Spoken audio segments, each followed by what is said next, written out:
ሰላም ሰላም፣ ጤና ይስጥልኝ የኔ ውድ ቤተሰቦች እንደምን ዋላችሁ? እግዚአብሔር ይመስገን ሰላማችሁ ይብዛልኝ። እንግዲህ ጨረቃዎቻችን ትላንትና አልመጡም፣ ግን ደግሞ ብሩክ መጥቶ ነበረ። ቅመም እያልመጣችም አንድ ላይ ሲመጡ ሚዲያውን በጣም ነው ደስ የሚለው፣ ይደምቃል።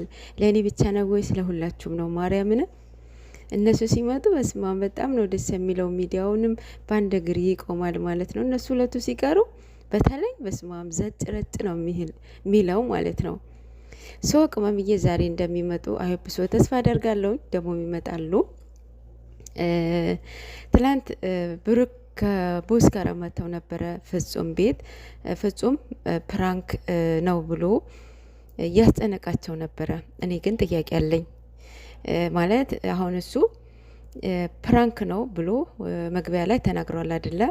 ስልኩን እንደብቀዋለሁኝ ከዛ ስልኩን ደብቄ ወስዳችኋል ብዬ አስጨንቃችኋለሁ ብሎ መግቢያ ላይ ሰክሶናል አይደለ? ታውቁታላችሁ። አሁን እሱ ድምፁ አገር ነው የሚያጠፋው። በጣም ነው የሚጮኸው ፍፄ ማለት ነው። በዛ ጩኸቱ ማሳመን ይችል ነበረ። ታውቁታላችሁ የፍፄ ጩኸት የእውነት ሂቶኑ በጣም ሀይ ነው። ሶ በዛ ማሳመን ይችል ነበረ። መማል አይጠበቅበትም። ሲጀመር ፕራንክ አድራጊ የፈጣሪ ስም መጥራት የለበትም። ኔቨር በጭራሽ ማለት ነው። ተደራጊ እንደፈለገ ይሁን፣ ምክንያቱም ተደራጊ ነዋ። አድራጊ ኔቨር በጭራሽ መጥራት የለበትም።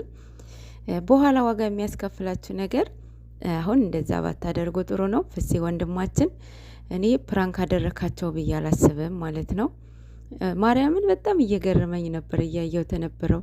ማርያምን እንዴት አንደኛ ደቂቃውን አበዛባቸው 34 ደቂቃ፣ ሁለተኛ የሰው ጩኸት እየማለ ሰው የማያምኑበት ምን ምክንያት የለም ማለት ስልክ ወስደው ሳይሆን እውነትም ጥሎታል ብለው ኤክስፔክት የሚያደርጉበት ምን ምክንያት የለም ማለት ነው።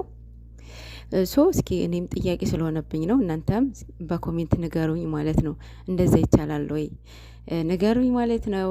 ሌላው ምንቴ ተብዬ ነው። ምንቴና እዩ ሁለቱም በአንድ እንትን ነው መሰለኝ እያበዱት። እንግዲህ ሁለቱም አዲስ አበባ ልንሄድ ነው እያሉ መጥተው እየተደበሩብን ነው። የእዩ ወንድምም ትላንትና ሁለታችንም ልንሄድ ነው። እኔ አላዳመጥኩትም በእርግጥ ግን እንትኑ ትንብልቱ አዲስ አበባ ልንሄድ ነው እያለ ሲለፈልፍ መሰለኝ። እኔ አላዳመጥኩትም፣ ሰብስክራይብም አላደረኳቸውም ምናምን። ነገር ግን የምንቴ ነገር እንዴት ነው የሚያገረሽብህ? የሰው ስታፈቅር ትንሽ አይደብርም እንዴ? እስኪ ለማንኛውም ሂድ እስኪ 7ኛ ፎቅ እስከሚሰቅል ድረስ መሄድ ትችላለ። ቅመሟ የትም ቦታ ከማንም የምትገናኝ ሴት አይደለችም። ጥሩ ቆይታ ይኖረናል ከሀይሚ ጋር እያለ እየሰከሰ ነበር። እኛ እኮ ሞኞች አድርገውናል እኮ ወገን፣ ሞኞች ምንም አያውቁም። እየመጡ ይደበሩብናል አይደለ? ወይ ጉድ! የእውነት አንዳንዴ እኮ ትገርሙን አላችሁ እኮ የእውነት። እናንተን ቁጭ ብሎ የሚያያችሁ ሰብስክራይብ ላይክ የሚያደርጋችሁ በጣም ያሳዝኑኛል። ምክንያቱም የሚታይላቸው ሀይ ነው። ሶ የእናንተን ቁጭ ብሎ የሚያችሁ ሰው አለ ማለት ነው። እዛ ስራ ፈቱላ ማለት ነው።